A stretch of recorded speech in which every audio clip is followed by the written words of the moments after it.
Isang payak na pagsalubong sa Kapaskuhan, itong apila ni Pangulong Bongbong Marcos sa mga ahensya ng gobyerno bilang pagpapakita ng solidarity at pakikiisa sa mga kababayan natin na lubhang napinsala at nagsisimula pa lang na muling bumangon mula sa hagupit ng mga nagdaang bagyo. Ang mga detalye ihahatid sa atin ni Val Gonzales.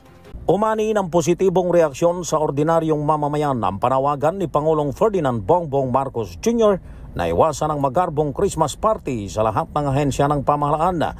Sang-ayon ng publiko na isang tabi ang mga mararangyang pagdiriwang ngayong Pasko bilang pakikidalamhati at pakikiisa sa mga malaking bilang ng mga Pilipinong naapektuhan ng 6 na bagyong sumalanta sa bansa.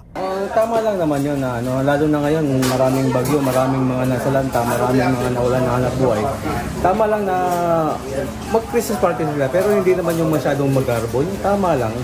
Itulong na lang yung ibang yung ibang pondo. Oo, yung ibang pondo para sa mga nasalanta ng bagyo.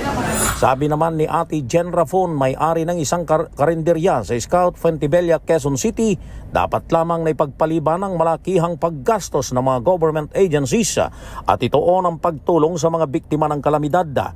Aniya, hindi rin niya nakakalimutan kada taon ang magbigay sa mga mahihirap sa kanilang barangay gaya ng isang araw na libreng pagkain at pamimigay ng mga used clothing.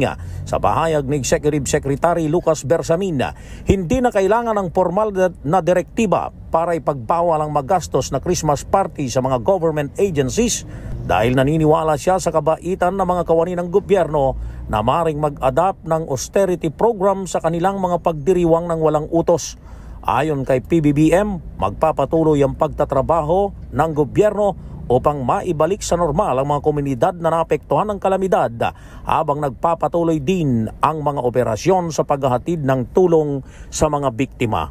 Para sa MBC TV Network News, ako si Val Gonzales, DZRH, una sa Pilipinas, una sa Pilipino.